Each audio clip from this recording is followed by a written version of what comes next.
Yeah. Yeah. Okay. So this will be the outline of the talk. I have 20 minutes, so I hope I can finish this um, briefly. We'll go through epidemiology, pathogenesis just for the sake of the background, and then we'll look at the lab diagnosis. So I have not included imaging because of my background in microbiology. Of course, I'm focusing on the laboratory diagnosis aspect and a few quick slides about the management guidelines. And then we will take in the questions. So, coming to the epidemiology, there are slight differences between the epidemiology of patients with HIV and without HIV. So, the incidence of extrapulmonary TB is more in HIV positive patients, and almost up to 50% of HIV cases can have extrapulmonary tuberculosis. So, consequently, the incidence of urinary TB is also going to be higher in patients with HIV. Also, there are differences between developed countries and developing countries. The data says that in developed countries, 2 to 10% of pulmonary TB cases have also concomitant urogenital involvement. And in developing countries, the figures are up as high as up to 20%. However, our Ministry of Health and TBC India data says that of all the extrapulmonary tuberculosis that is diagnosed in India, 4% is urogenital tuberculosis, and it is also stated that probably the uh, this number is because of underreporting because of the lack of diagnostic facilities. Uh, Coming to the pathogenesis, we all know that TB is an airborne infection, and let's not get confused between airborne and droplet and whatever. Airborne, for the sake of our understanding, is a disease that is transmitted through air. And tuberculosis, being a sturdy bacteria, also survives for longer periods in air.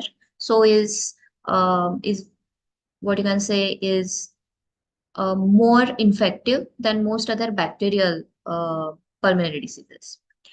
So the mode of entry is through inhalation, and it has been seen that an infective dose can be as low as 1 to 5 bacilli. That leads to primary pulmonary tuberculosis.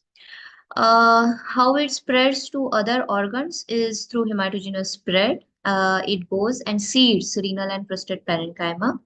That leads to uh, foci in the renal parenchyma, which can spontaneously cicatrize and the patient enters a latent phase. All of this happens in about 6 months. There is a 5% chance of reactivation through reactivation of these foci in the first 2 years, and then additional 5% chance uh, through the lifetime. Factors that contribute to reactivation are malnutrition, diabetes, steroids, immunosuppressants, and any sort of immunodeficiency. So the pathogenesis of involvement of kidney, the most common is reactivation of one of the foci in the kidneys. So both the kidneys have foci after hematogenous spread, and one of that foci gets reactivated, causing unilateral involvement of the kidney in the beginning, sparing the other kidney, and the disease progresses through this one kidney. So mostly it's unilateral descending infection. Then the ureter gets involved on the same side where the kidney is involved. Then the bladder, and after bladder's involvement, because of chronic cystitis, fibrosis leading to contracted bladder, leading to distortion of vesico-ureteral walls, and leading to reflux. Now this initially spared kidney, the other healthy kidney gets involved after this. So, because of the reflux, because of the high grade reflux, there is hydronephrosis. So, the kidney that was involved in the beginning gets destroyed because of the disease process, and the other kidney gets destroyed because of the hydronephrosis. So, this is the most common way it progresses, but rarely, as we have seen earlier, the primary pulmonary tuberculosis, when it spreads through hematogenous spread, if the patient is malnourished or immunosuppressed in this phase itself, instead of the patient entering the latent phase, the patient has an exacerbation of hematogenous spread, and both the kidneys are involved. Bilateral multiple renal abscesses are seen, and this is the case that we see in miliary TB. Extremely rarely, we can have reactivation of, as we have seen that in one of the kidneys, the focus is reactivated, but very rarely we can see that both the kidneys have reactivation of the foci without involvement of other organs. The reactivation of foci in both the kidneys leads to destruction of both the kidneys, descending infection simultaneously, and here the patient will present before the bladder has had a chance to get fibrosed. So, coming to diagnosis, whom to test is a patient with long-standing pyuria. So we all have studied and we all know that sterile pyuria, the main cause in India is tuberculosis. So long-standing pyuria without any bacterial growth.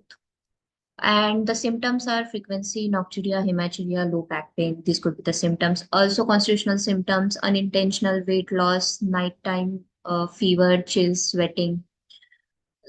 The same symptoms of tuberculosis. So according to our Ministry of Health TBC India guidelines, the definition of presumptive urinary TB is that a patient who has lower urinary tract symptoms, that is frequency, urgency, and nocturia, associated with dysuria and or hematuria for at least 2 weeks. In earlier guidelines, it was 2 to 3 weeks. Now it is 2 weeks, and has not responded to 3 to 7 day course of antibiotics. Some patients have systemic symptoms of fever, weight loss, and night sweats. Now, when we say the patient has not responded to a course of antibiotics, it is also important for us to see that he has not responded, whether it's because of antibiotic resistance, because we all have read, we all are seeing it in our daily practice also, that in community, the spread of antibiotic resistance is rampant. So we do get patients, those are resistant to cephalosporins up to 50 to 60% of the time, even in the community. And we also about 20% of the times get patients who are resistant to carbapenems in urinary tract infections. But the background of these patients will be slightly different, and especially with carbapenem resistant enterobacterials causing urinary tract infections, these patients have had some sort of healthcare contact previously, either inpatient, or these are the patients with neurological abnormalities and chronic patients. So a patient who has not responded to the course of antibiotics and is what you can say antibiotic naive patient is definitely a presumptive urinary TB case. Now, which lab tests are available? Urine examination, acid fast staining, that is the test that we do in urine. Urine mycobacterial culture and susceptibility testing. Then there are molecular tests that are now widely available almost in all the districts. Then, of course, histopathology, and supportive test is interferon gamma release assay or tuberculin skin test. Antigen antibody tests, these ELISA tests for diagnosis of tuberculosis, are banned in India and should not be used. So coming to urine examination, the first sample for urinary TB or for renal TB is urine. So how to collect the sample? That counseling or that information has to be given to the patient.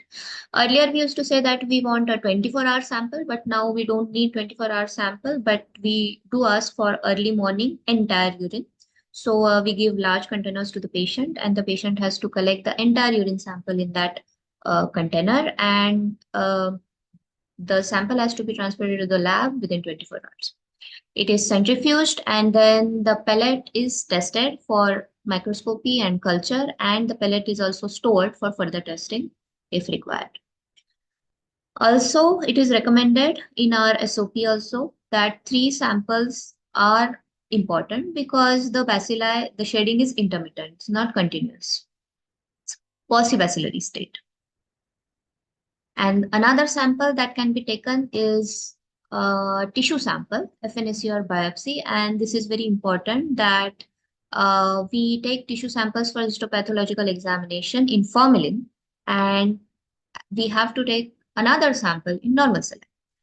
Once you suspect tuberculosis on histopathological examination, like if you see granulomas, for example, but you don't see acid-fast bacilli, and then you want to do gene expert or some other culture test on that sample, it is not possible to do it from formalin samples. So at the time of collection of tissue only, the urologist has to be informed that one sample has to be taken in formalin and another one in normal saline. So for sterile pyuria, uh, there are many causes, but what we can see, I don't know how many, what is the percentage of each of these condition in cases with sterile pyuria, but one important cause and one thing that we have to rule out in cases with sterile pyuria is renal tract tuberculosis. Now, another thing we have to keep in mind, of course, other than the antibiotic resistance, is how the sample was collected, especially in cases with females, that the sample should not be contaminated with vaginal secretions. In that case, also, we will see large number of WBCs in urine, and that will be misleading, and we will label the case as case of sterile pyuria. Also, patients, if they clean the meatus with some antibacterial solution like betadine before collection of urine, then even the E. coli will die, and a normal E. coli urinary tract infection will appear as sterile pyuria. So it is important to tell the patient to not to use any medicated soap or any solution like chlorhexidine or betadine while collecting the sample. So the test that we do is acid-fast staining, and the principle we all know that bacteria have mycolic acid in their cell wall, so they retain the primary stain. The sensitivity, however, is very poor, especially in extrapulmonary TB, especially in urine. So the sensitivity is not more than 50%. The bacillary load has to be really high in the sample for the bacteria to appear under the microscope. But once seen, the specificity is very high, almost up to 90%. We have to keep this in mind because urine sample is not a aseptically collected sample. So the urine flora or the perineal flora can also have some colonizing non-tuberculous mycobacteria, and they can appear acid fast on the smear, and that can be misleading.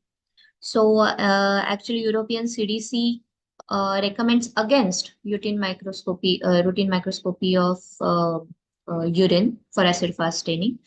Especially men, a lot of them have colonization with the Mycobacterium smithmatis, and it appears acid-fast in the staining. So any AFP positive urine sample, we have to confirm with culture that it was MTB only, or with gene expert that it was an MTB only and not NTM. Coming to the molecular tests, in the previous guidelines in India, there was no recommendation on gene expert assays for urinary TB. However, in 2023 training modules of extrapulmonary TB, they have mentioned that there is good quality preliminary evidence for use of these tests, and with a pooled sensitivity of 87% and specificity of more than 90%. So the test that is available very widely in our country is Gene Expert. It is a cartridge-based test, so it's a benchtop test, point-of-care test, and it is a self-contained system.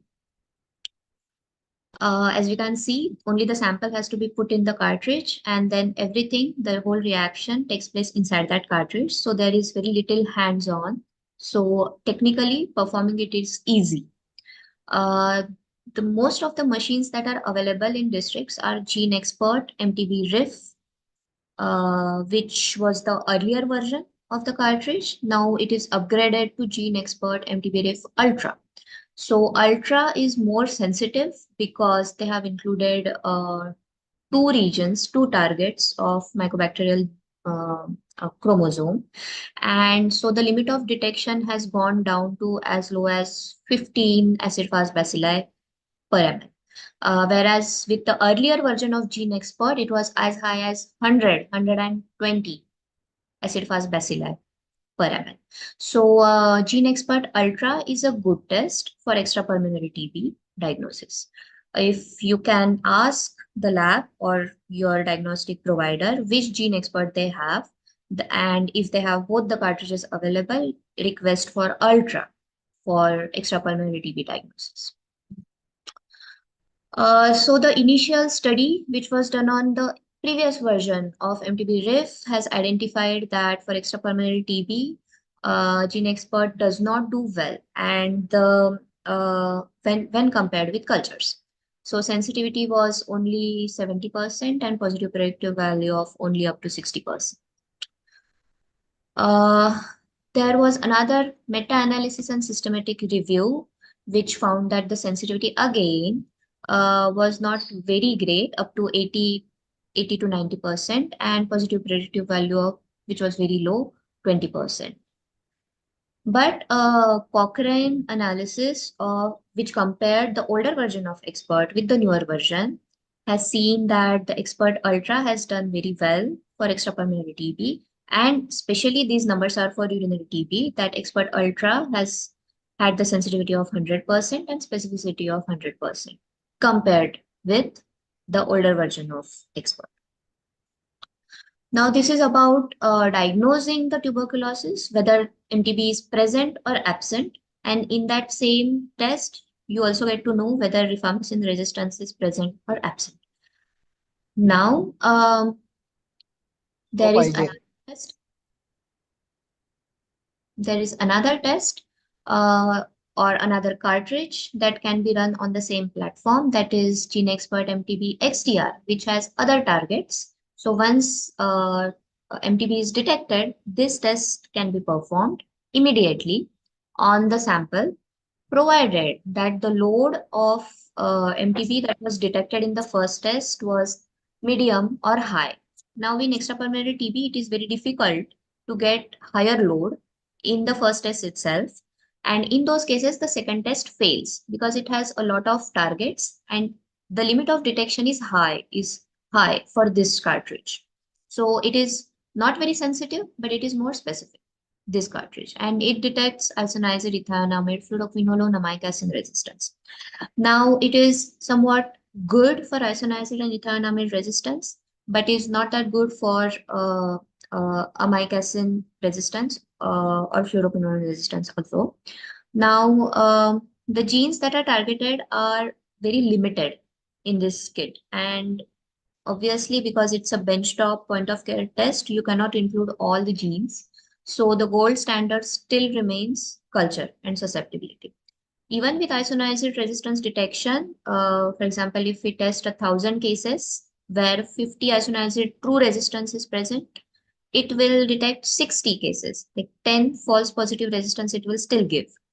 And it will miss 3 cases, that is, those were true isoniazid resistance. So 3 true resistance it will miss. So this is not a very perfect test, but it can be used. It will still give an idea about the resistance pattern. And yes, you can go through this Cochrane review. It gives the exact numbers of how the test does. Then we have other platforms also, and through TB program in India, this platform is also provided to district levels. So TrueNat is again WHO endorsed and made in India platform. This is also a chip-based test, molecular test, and for smear negative extrapulmonary tuberculosis, there was a multi-center evaluation done by Dr. Urvashi from AIIMS, and they have observed that it has done similar to GeneXpert. Now, for extrapulmonary TB, again, the sensitivity is low to begin with, but it is not lower than GeneXpert, is what they have seen. Now, the problem is with the detection of rifampicin resistance, that we get more rifampicin results with GeneXpert and more indeterminate results with TrueNat. But TrueNat is on a safer side, gives indeterminate results for low bacillary samples, whereas GeneXpert can give false resistance in low bacillary samples. So GeneXpert rifampicin resistance results have to be interpreted with caution, especially when the load of detection is low or very low. Other assays, other platforms that are approved are BD Max and COBAS MTB ReFINH assays. The benefit of these assays, though they are not very widely available because they are not supplied through the TB program in India. So these assays, the plus point is they detect isoniazid resistance as well. And up to 16% of cases can have isoniazid resistance in India. Another test that can be done is line probe assay. This is also a molecular test, but it is done only on smear positive respiratory samples and on positive cultures. So the timeline is this. Uh, Once the patient comes to you, the quick test that you can do is acid fast staining and gene expert. If gene expert comes with a load of low or medium or high, then XDR gene expert can be done. And of course, the culture has to be done in all the cases. And once the culture is done and growth is there, this line probe assay can be done. As we can see, there are more targets, so it is better for detection of resistance and quicker. As soon as the culture comes, the culture will take 4 to 6 weeks to come. And then a drug susceptibility testing, which is the standard, gold standard drug susceptibility testing, will take another 4 to 6 weeks. So on a positive culture, if this test is done in one day, you will get an idea whether fluoroquinolone or whatever resistance is there or not.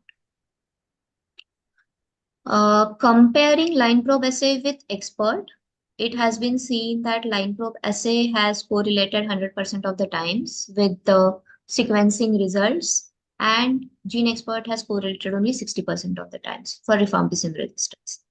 And the reason is that it has more targets. Line probe assay has more targets. Culture is the gold standard, and midget culture, liquid culture is available in almost all the reference centers in India now through program also, and a lot of private labs also have midget cultures. Liquid cultures are faster.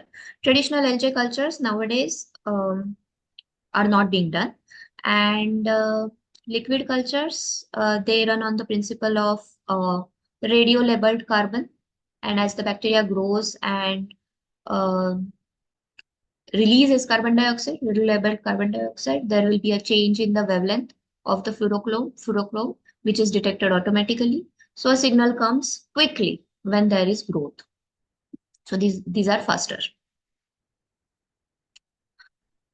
Cultures, however, there is a caution that if previously, before collecting sample, fluoroquinolones have been used in the treatment of UTI, then it reduces the sensitivity of the subsequent cultures.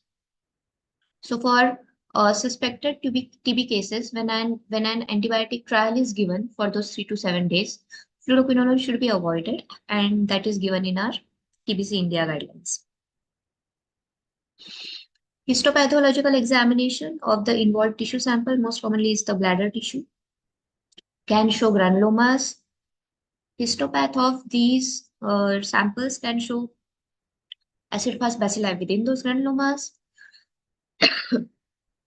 And in advanced disease, cavities, papillary necrosis, calcification, urethral strictures, and fibrosis will be seen.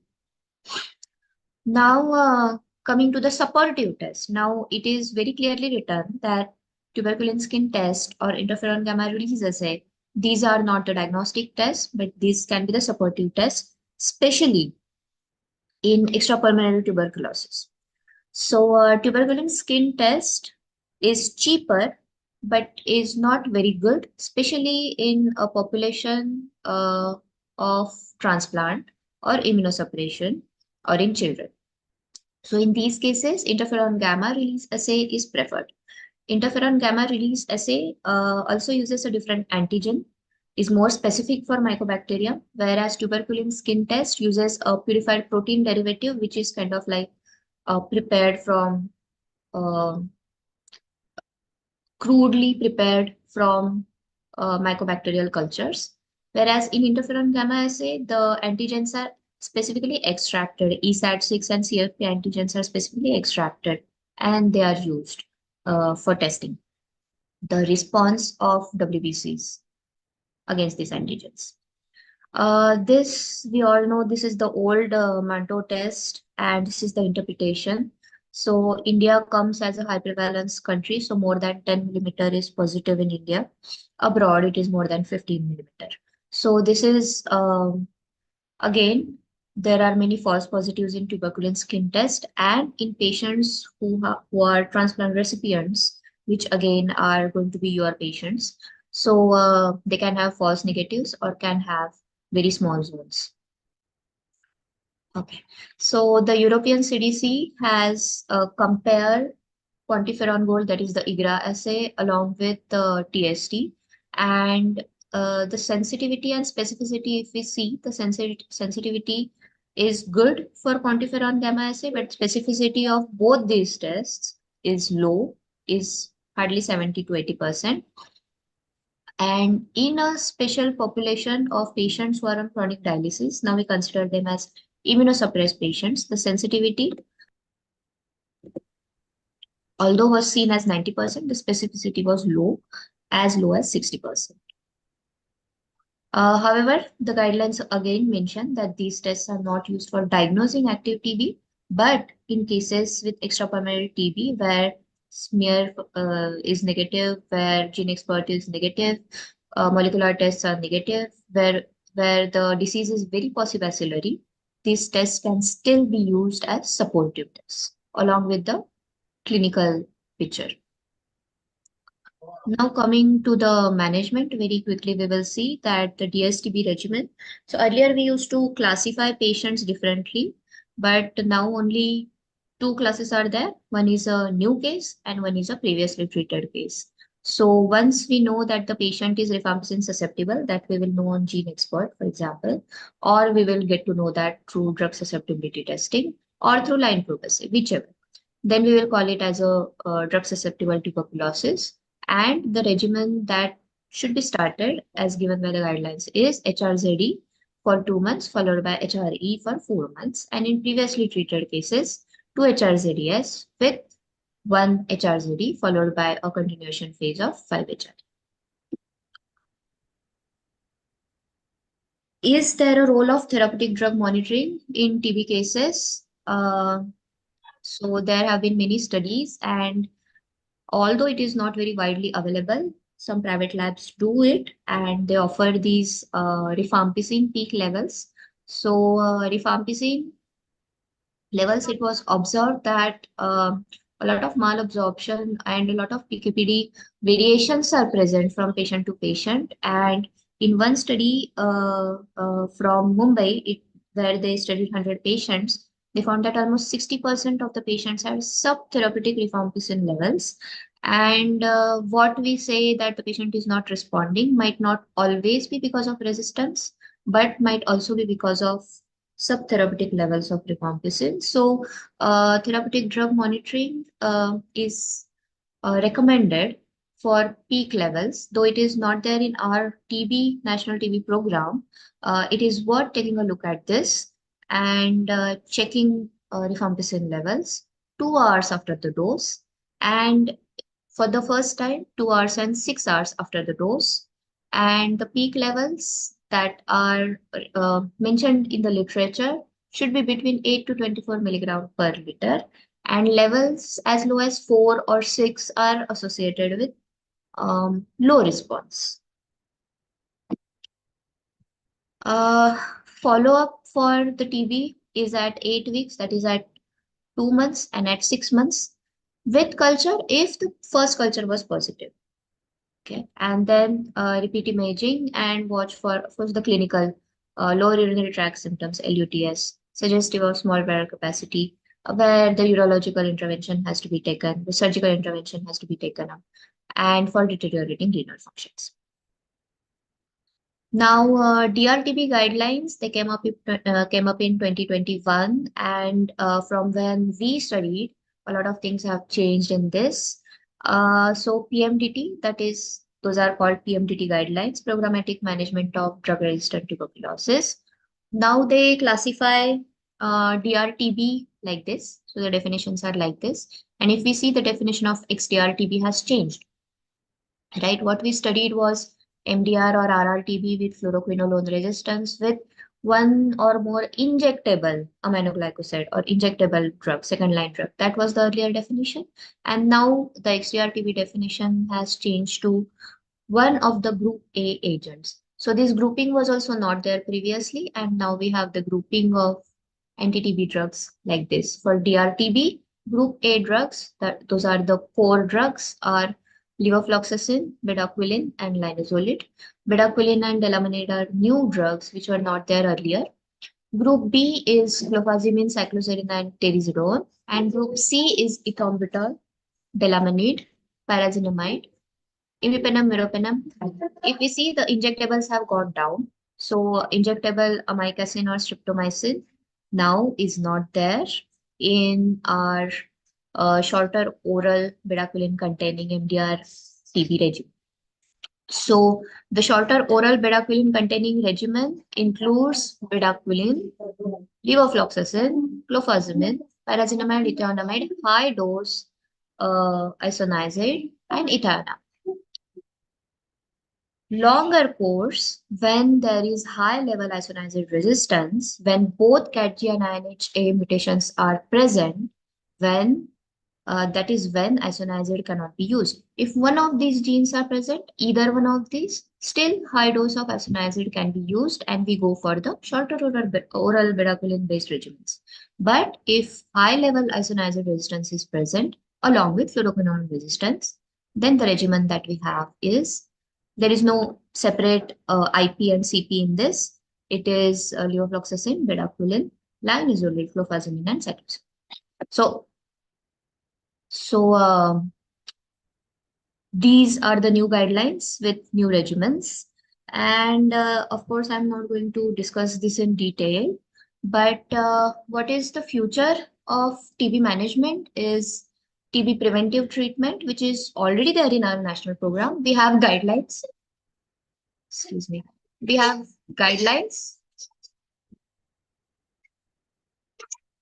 already for TB preventive therapy, which mentions the target population as people living with HIV or household contacts below 5 years and household contacts just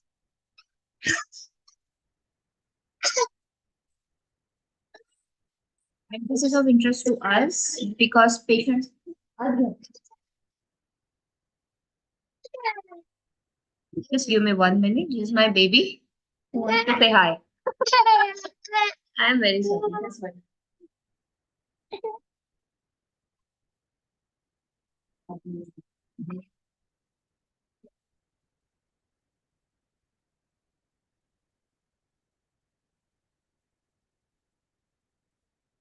So the problems of working from home. So individuals who are on immunosuppressive therapy, now this is your transplant population. So these are the candidates for TB preventive treatment, and the guidelines are there. And I think they have rolled it out in selected few states. The TB program in India has rolled it out in selected few states. So this is definitely going to be a routine for us in the coming years. Use of next generation sequencing already has been started because it has been seen that the line probe assay or the gene expert assay, TrueNat assay that we are using for mutation detection is not foolproof, that there can be some mutations which are present but are not expressed, and some mutations which are expressed, what you can say, are not there in the kit, but can also cause resistance. So this is also a study in progress, and next generation sequencing where we sequence the whole genome of the bacteria at the beginning itself. As soon as we get a positive AFB or a positive gene expert, we sequence the whole DNA, and we get to know exactly which antibiotic resistance genes are present. These tests are costly and not available routinely, but we are seeing some benchtop sequencers, nanopore sequencers, and maybe again, this will become widespread, widely available in the coming years. And again, another point that we are, I think, going to see in future is point of care therapeutic drug monitoring, again, which is not very widely available today, but is going to be better standardized and more widely available in the coming days with more individualized TB regimens where or dosing regimens where therapeutic drug monitoring will be routinely used. And with this, I hope I have finished in time. So thank you very much and greetings for Ganesh Chaturthi, which is tomorrow. So thank you all who took time from the preparations and attended the seminar. So Yeah. Thank you, Kalyani. So she's actually given a very lucrative and very elaborative talk on renal tuberculosis. Even I got to learn a lot of new things which I was not aware of. We were usually sending urinary samples in the morning, but we never sent 500 ml or the entire urine, just sent like a 20 ml sample. So I think that is also one of the reasons why we may not be getting AFB positive or TB-PCR being detected in the urine. And it is quite rare. I personally, in my practice, have not seen somebody having a positive urine TB-PCR. mm, So, yeah, yeah, like it is rare to see, of course, and maybe so far in this year we have seen two AFB positives in urine. So maybe 50, 60 cases, maybe 50, 60 samples were sent, and out of those, two have come positive on AFP. And the same with Gene Expert also. Maybe I think 30 to 40 Gene Experts were sent for urine samples, and again we have had three positives. right. Yeah. So not very high yield, but then maybe because it's possibly and three samples have to be sent. Mm, So that is difficult to follow sometimes when the patient does not come for follow-up, things like that. right. So currently we'll just move on to the panel discussion first, and then we'll take a few more questions to you, Dr. Kalyani. So we request you to be there until the panel discussion goes on. We also request you, if there are any inputs you want to give in between, you are most welcome. So after that talk, I'd like to just shed some light on the incidence rate of tuberculosis in India, which is approximately 174 cases per lakh population. And according to Global TB Report 2023 by WHO, India reported around 2.4 million TB cases. So that is the largest number of TB cases globally.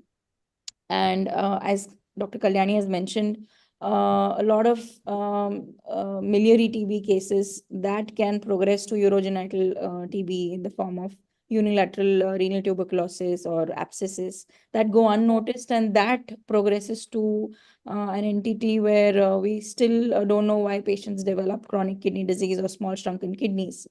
And routinely, we should be screening for urine TB PCR, is what I've learned from this talk. So we'll move on to the panel discussion. We have Dr. Dilip Mathai, sir, who's from Vellore. He's an infectious disease specialist, and he comes with a great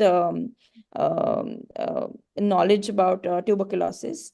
Then we have Dr. Shakti, who's a nephrologist from Trichy, and Dr. Girish Kumthekar, who's also a nephrologist from Pune. So we begin with the panel discussion with Dilip, sir. I welcome you to Nephrocon. Dr. Dilip, sir, are you there? Yeah.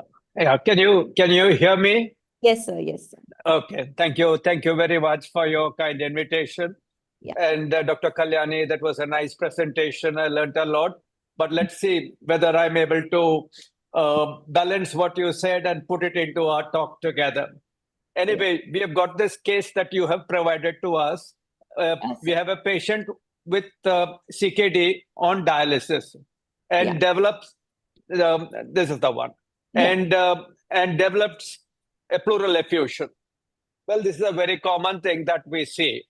Now, when we look at pleural effusion, my approach is always in a pathophysiological way. How did the fluid get into the pleural cavity? Now, it is usually due to fluid overload, and secondly, due to increased capillary permeability. And you have very clearly said, despite aggressive hemodialysis, this pleural fluid is persisting.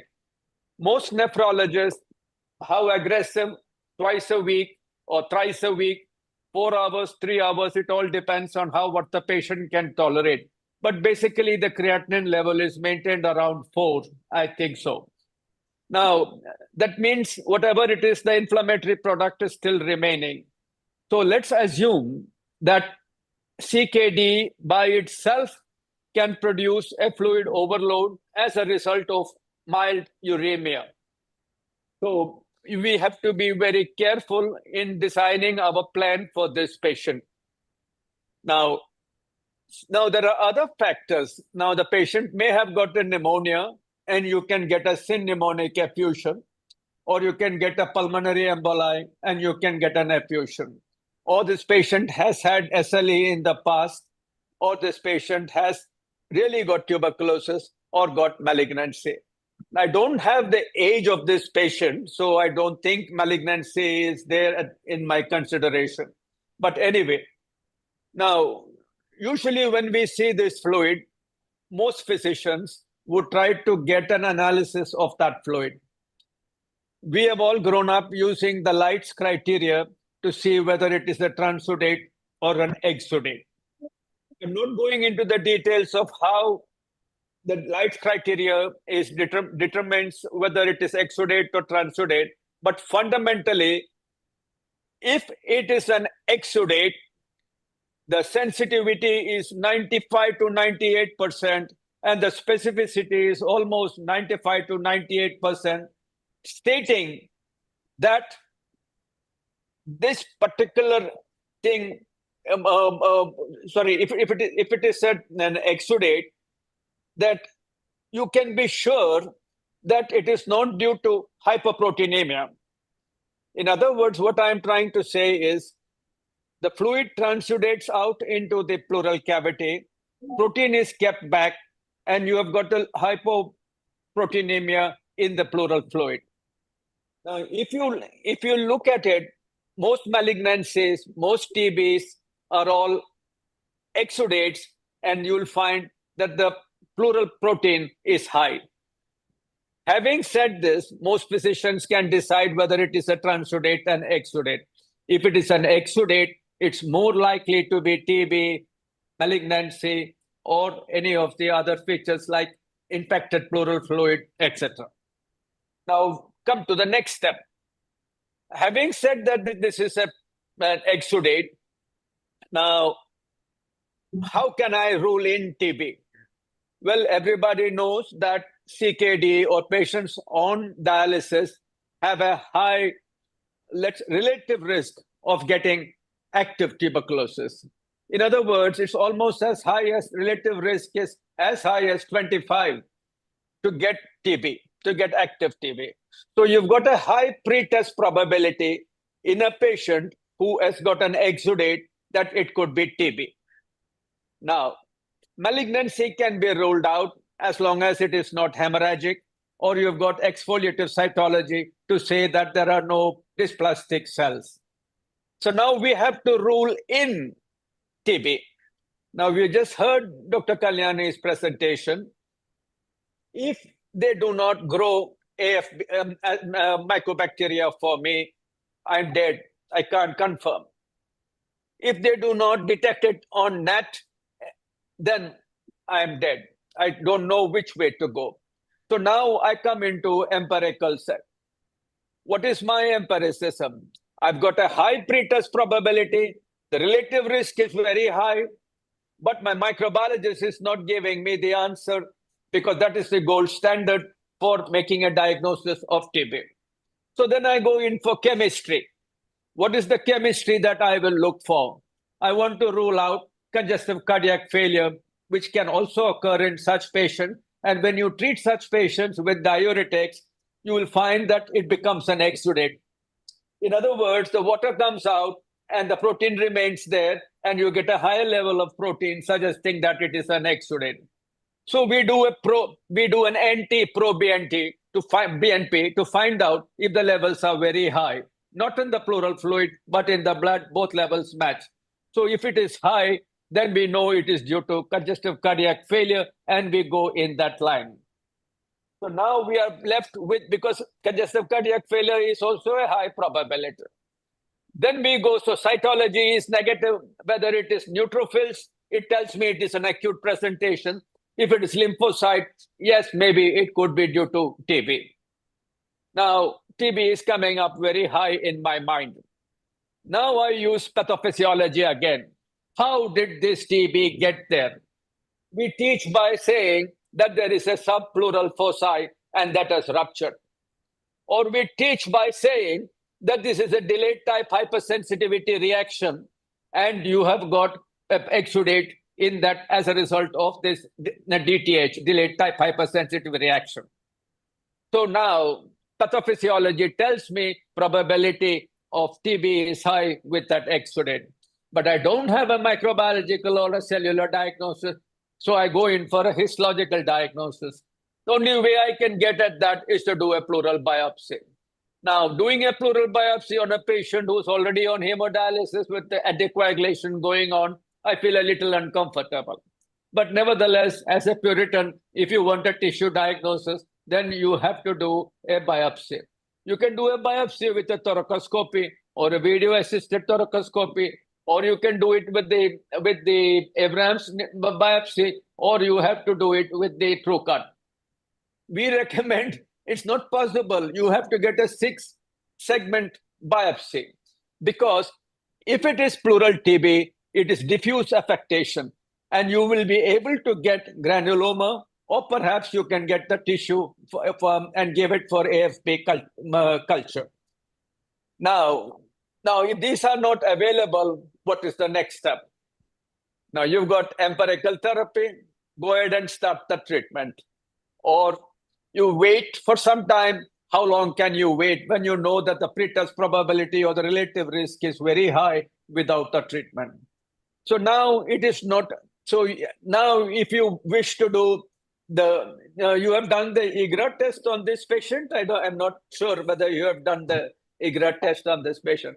But anyway, for me, IGRA test does not make any difference in this patient. I use the IGRA test or I use the TST only for epidemiological purposes. Now, what does the IGRA test tell me?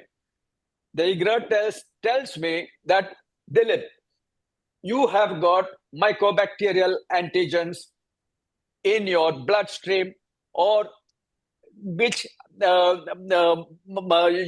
got mycobacterial antigens. Now, you take the blood. Now, where are these antigens found in? It's found in the macrophages, because it's an intracytoplasm, it's an intraphagocytic pathogen. It's inside that. So these macrophages, upon a stimulus, whatever you're doing it, it's a gold or whatever the particle is, etc., you stimulate the release of gamma interferons from a macrophage that is sensitized with the mycobacterial antigen. 20%, 30% of our people would have the tuberculin skin test positive. The IGRA would also be positive in them. Now, this lady, if the IGRA was positive, would it change my thinking process? Already my thinking process is going on into a high probability that there is TB, because I am not able to, I have ruled out other causes of exudate. Because exudate tells me that it's something that is inflammatory out there.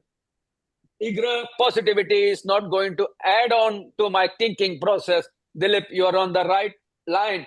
Go ahead and start on anti-TB treatment, because that anti-TB treatment is fraught with danger, because it has got its own side effects associated with it. But looking at the condition of the patient, and the patient has not had TB in the past, or had TB in the past, or it's a recurrence, or has had no TB treatment in the past, is it a relapse? All these would come into play, not the IGRA. The IGRA may support me to just to say that, Dilip, you may be on the right line, but IGRA is not going to be my turning point. My turning point is already on. Dilip, you now make a choice about whether this patient can tolerate it. If the patient can tolerate it, go ahead and try an empirical treatment with standard anti-TB treatment. Now, I know this patient is on dialysis. I would give INH, rifampicin, pyrazinamide, ethambutol. When would I give them? I would give them after the dialysis. Now, if the person is taking dialysis twice a week or thrice a week, I would like to give these 4 drugs on an empty stomach on the non-dialysis days. On the dialysis days, I would give them these drugs after the dialysis. Having said so, I have to monitor them. I don't monitor patients with TB. I don't monitor their liver functions. I don't monitor creatinine in any patient who is on TB treatment. As a rule, you will find transaminases high in any person who is taking rifampicin INH, and I don't make any change unless the patient has jaundice or has symptoms of nausea and vomiting or gastrointestinal. Otherwise, I don't follow up TB side effects with any of the laboratory tests. Now, in patients with renal failure, I would certainly follow up because drug toxicity would be high. Drug clearance, of course, most of these drugs are cleared by the liver except ethambutol. I don't want them to get optic neuropathy. I don't want them to get INH-induced peripheral neuropathy. I don't do the acetylation test. I don't know if it is recommended in nephrology, but we have stopped doing the acetylation test to see if there is the patients who are taking INH would need to have an acetylation test because the levels would be higher. So the dosage recommendation, 10 milligrams per kilogram for rifampicin, 5 milligrams per kilogram for INH. Ethambutol, maybe I might reduce it. Pyrazinamide, same dose, but some pyrazinamide I might give for 2 or 3 days in a week because I feel that I don't want to have a problem causing a drug resistance. Now, I'm making a bold statement. I know that people will kill me, but I have to say this. Renal tuberculosis, pleural tuberculosis are all extrapulmonary. Yes. When I say it is extrapulmonary, it is paucibacillary. So when I say it is paucibacillary, it's unlikely to be MDR or unlikely to be drug resistance because the mechanism of creating drug resistance is you need a multiplication and previous therapy. So I don't think of drug-resistant TB in any situation, in any extrapulmonary TB, other than pulmonary TB, where you have a cavity and large number of organisms. So I'm not particularly, this would be my standard regimen and watch and see. If the patient cannot tolerate it, then what do? I will have to remove some fluid, but if it is going to be proteinaceous fluid that I'm removing, I will cause another the furtherance of the hyperproteinemia.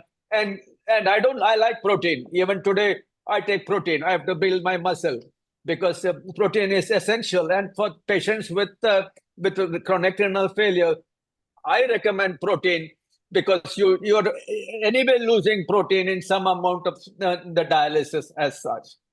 Now, this is how I would approach it, but there are nephrologists also in the panel. And so I don't, they could give their opinion and then let me see if, we are in the same line of thinking. Now, regarding my unique experience, okay, I'm a general physician. HIV medicine is my subspecialty. Now, when we look at it, we look at HIV and when even today, they do not advise us to do TST or they don't advise us to do IGRA. They are HIV, the NACO is recommending that you start INH preventive therapy, IPT, okay, and ART. Well, some of my patients, I do so, but if I'm treating them privately, I don't. Do I give them curative therapy? No, because if I have to give curative therapy, I have to give INH rifampicin, and then because I am very confident once the CD4 level comes up, then the TB would also be managed. So I'm not in favor, but don't quote me and say the president of the AIDS Society of India is not following national guidelines and issues. Because when I see personally patients eyeball to eyeball, it is different from what I say in a public health situation. So all clinicians must look at the patient and, and see whether the patient's situation, case by case decision, on whether the person needs that TB treatment or not.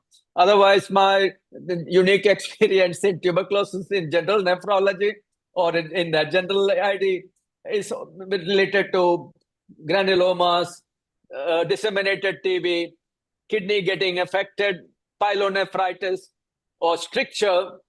Or most recently, I saw a patient with malakoplakia, and when they did the cystoscopy, they found granuloma.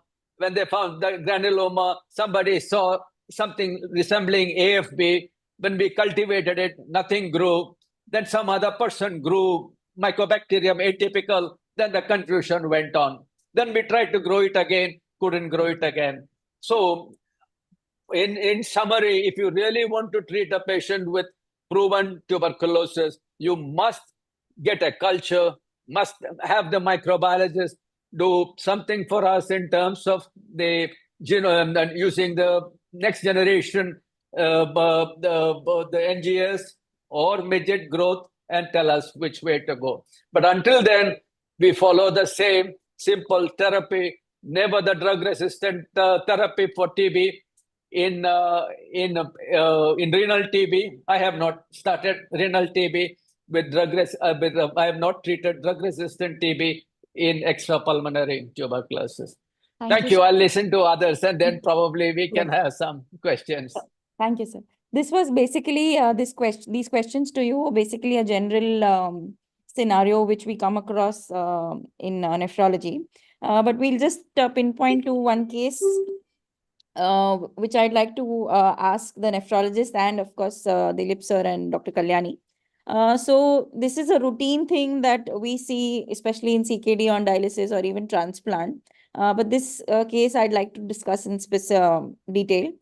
She's a 30-year-old female who's undergone mother-to-daughter kidney transplant in 2021. Her native kidney disease was secondary to type 1 diabetes. She had end-stage renal disease. And she's presently on tacrolimus and mycophenolate. She's off steroids. She was treated elsewhere before transplant. She had TB. And she had been treated for a fibrous calcified lung lesion, for which she took AKT for 18 months.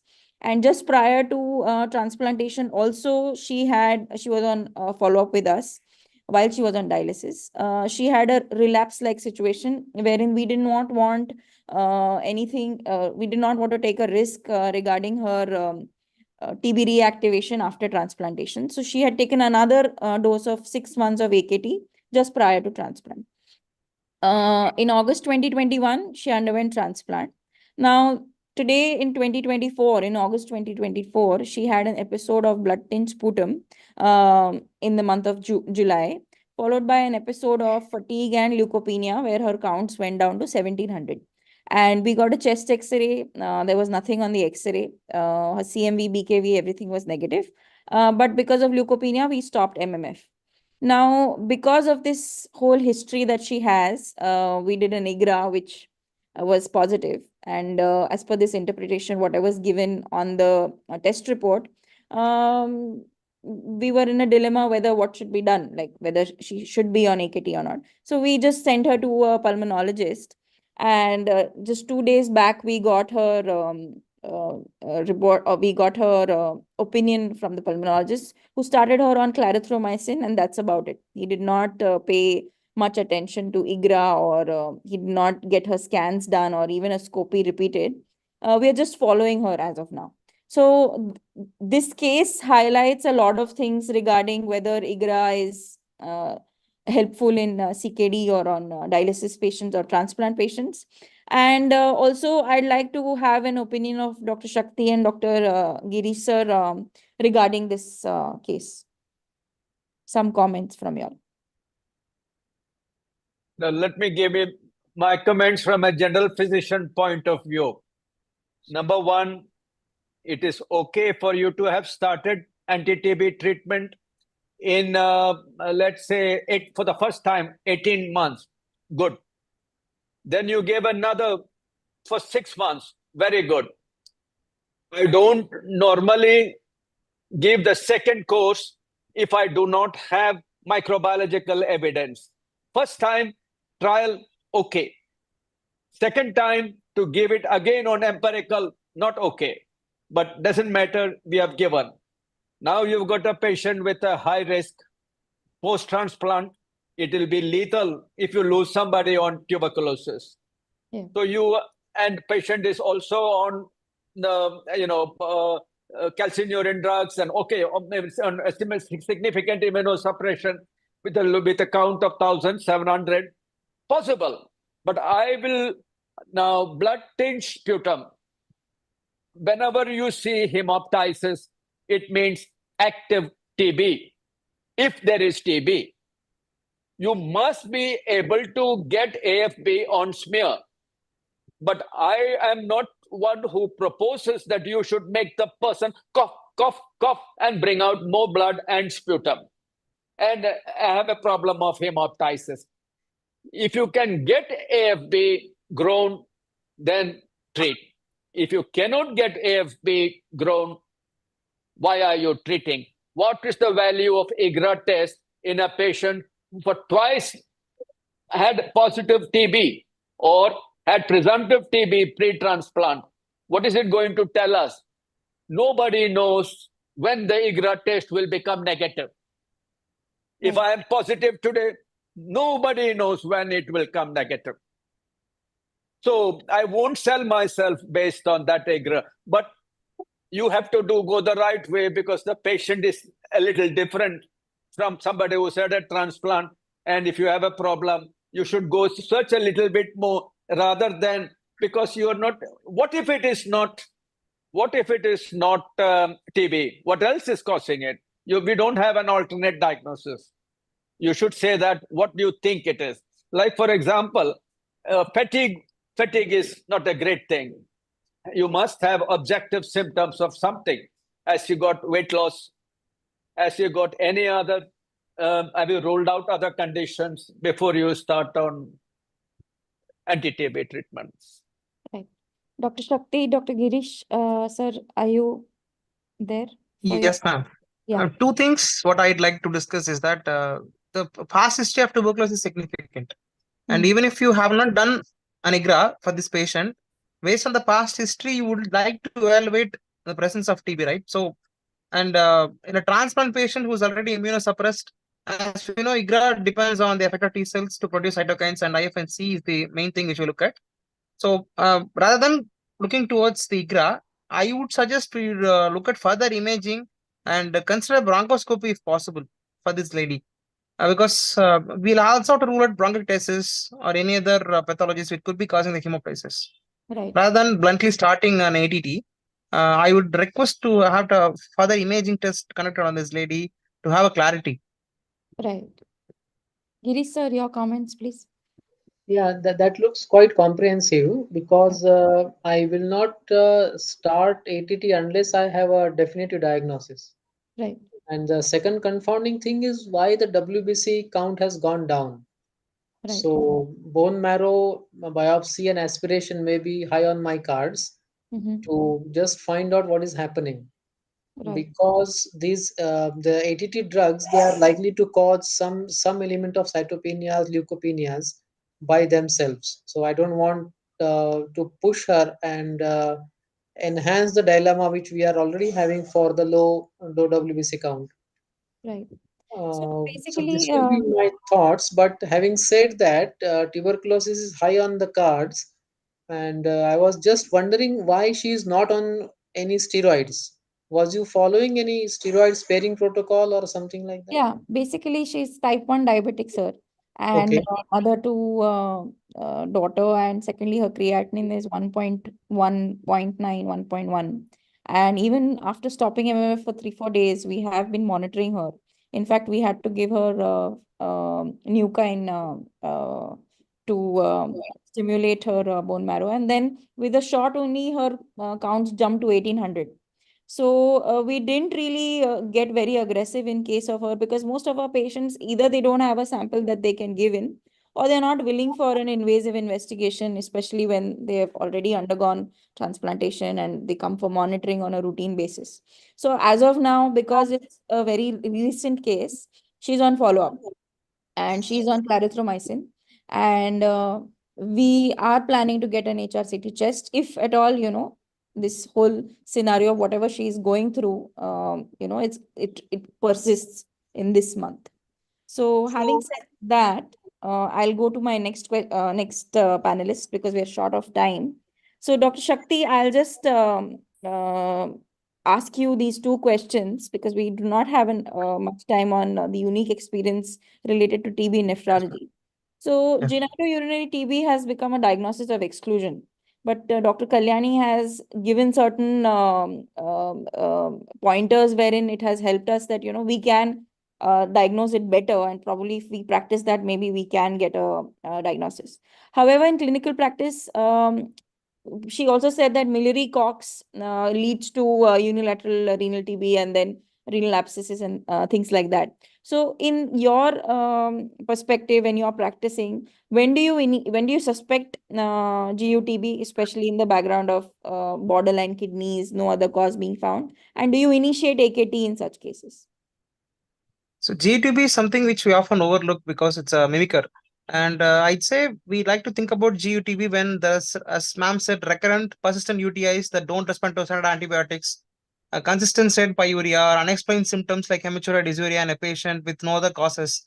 And if possible, if you like to have an imaging finding of calcification, strictures, or cavity lesions to the GU tract, which cannot be explained by any other factors, that could also raise suspicion. And all of this would become more relevant if there's a past history of TB or there is a history of TB exposure. So I said GUTB is one of those conditions that tends to be in the back of our minds. So when all the usual suspect of rule out, and especially in a country like India, that's when we have to really start thinking about it. So in my practice, I don't usually start ETT per se unless I have any solid evidence to think about it. I like to keep it at the back of the list, having ruled everything out. So if we have, like, let's say a TB history in the past, it could be miliary TB. With that Yes, ma'am. history, do you think we should also investigate or screen the way we screen diabetics for diabetic retinopathy and things like that? Should we also screen miliary TB patients for abdominal GU TB? Now, if there is symptoms suggestive of that, and there are some imaging findings suggestive of that. We recently had a case of bladder TB. Mm, His only experience was his past tuberculosis some 5 years back. He presented with pyelonephritis, and now ultimately he had tuberculosis both in his kidneys and in his bladder. So right, this we never thought in the beginning, but after ruling out everything, TB was on the cards. right, right. I'm sorry, because we have short of time, so I'll move on Yes, to the ma'am. next panelist. Yes, yes. Thank Um, Girish sir, I'd like to you. ask, although Dr. Kalyani has elaborated quite a lot, but do you think what is the timeline? What is the recommendation of treating tuberculosis before transplantation? And what should be the time period after a patient has TB? Many of us are aware of it, but I'd like you to share it with our audience. I will answer your first question. What about anti-tuberculosis treatment in transplant scenario? Pre-transplant, yes. Pre-transplant scenario. So, the European guidelines say that the tuberculosis should be treated first, and then we should offer the transplant. That is what the European guidelines say. But there are papers from India that the transplantation was done while the ATT was ongoing. Right. Like somebody has a tuberculous lymphadenopathy or even tuberculous pleural effusion, patient is on 4 drugs ATT, still transplantation was possible without any adverse effects. So my take on antituberculous treatment prior to transplantation is a little fluid. So I will just look at the activity of the disease. If the disease activity has quiescent, there is nothing that will come in between the immunosuppression protocols and the antituberculous medicine, I am okay with going on with the transplant even though the patient is on antituberculous treatment. Right. This is for like renal transplant. For other solid organ transplants, which is usually an emergency like a lung transplant or a liver transplant, antituberculous treatment should not be an impediment for transplantation. Then comes what is the duration, same for pulmonary TB or extrapulmonary TB. I would say the pulmonary TB usually now we are talking about 18 months or 24 months or 36 months also, because CKD they are vulnerable populations. For extrapulmonary, I would even restrict myself to 6 months to 9 months. So that will be the thing in transplant scenarios. And in your second question, discontinuing ATT in AKI. So see, rifampicin and isoniazides, they are not per se responsible for the AKI. But when it comes to treating active tuberculosis ongoing with an AKI, I would definitely would like to continue with rifampicin, provided I am not troubled with the rise in blood pressures, rising liver enzymes, or rising hemolysis. So these are the only three things which will come in my way to continue with rifampicin in acute kidney injuries. Right. In acute kidney injuries, mostly it is a non-tuberculous. We don't see tuberculosis as a cause of AKI, but they may coexist. Right. But in that case, the priority may be acute kidney injury to see whether it is reversible, irreversible, and plan out the ATT as per the acute kidney injury evolves to acute kidney disease and to chronic kidney disease. So because it is just 3 months time left for a patient with AKI to go into a CKD, so that I will look into. So this is what I would do in my practice. Right. Actually, sir, there are a few reports which suggest that rifampicin can cause azotemia and AKI, and that is why people have withdrawn it. And basically, it is a diagnosis of exclusion when you're treating AKI. But that again, having said that, you have made a pertinent point where active TB is going on. We should be continuing rifampicin. So, yes, we'll move we'll have to summarize our I'm webinar. skipping the last portion, so Yes, because sorry. of short of time. Yes. So, just before we end, we've had an excellent discussion with Dr. Kalyani explaining the diagnostics, Dr. Dilip sir elaboratively telling you the approach of TB in CKD. We can apply his caveats in general nephrology for sure. These are the drug monitoring, drug dose adjustments in CKD. I would not go into the details, but I hope everybody has learned something new regarding renal tuberculosis. And we thank all the panelists and our speaker to share their valuable thoughts regarding renal tuberculosis and TB and CKD. Thank you so much. Thank you so much. It Thank was you. an excellent discussion. Thank you. Thank Thank you. you. Yeah. Bye. Bye. Thank you. Bye. Thank you and good night to all. Thank you. Good night. Good night to all. Thank you.